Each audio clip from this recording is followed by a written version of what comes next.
sitting there, and it was April 1st, so I thought it was an April Fool's joke, and I had to say to the person on the other end, "Is this an April Fool's joke?" And they said, "No." They heard the Exodus demo, and they're very interested in you flying out and trying out for the band. I had a week to learn all the songs, and um, back then, learning 8 or 10 songs in a week would have been pretty difficult. I could probably learn 8 or 10 songs in like 4 days now because I'm just better at it. But back then, it was a lot. And I remember sitting down with that Metallica demo tape and just learning as much as I could, and then flying out.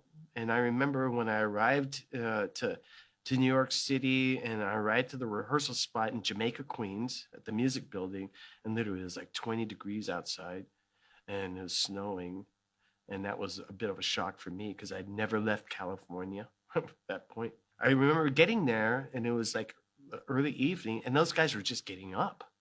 And I thought, who the fuck gets up at 6 or 7 o'clock at night? And I remember saying hello to them, and then like 15 minutes later, going, they were saying to me, "Come on, let's just play some tunes." And they said, "Well, what do you want to play?" And I instantly went for like the easiest song to play, which is "Seek and Destroy."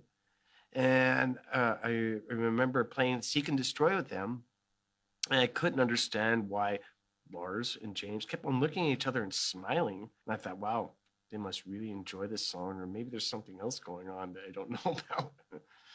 But I later found out that it was because that they were just so happy that it sounded so good right from the start.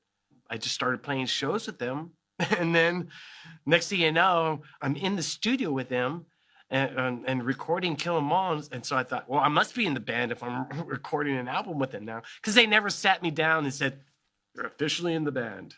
They never did that. We only had 3 weeks, and we had to rush through a lot of stuff. And there's all sorts of mistakes on that album, but we couldn't really do anything about it. Everything was pretty much scheduled. This time for drums, drums and bass. This time for rhythm guitars. This time for lead guitars. This time for vocals, and wherever you were at the end of that period of time, that's where you were at. And so a lot of those guitar solos I wish I could do over, but it's like it was really just, okay, done, next one, okay, done, next one, okay, done.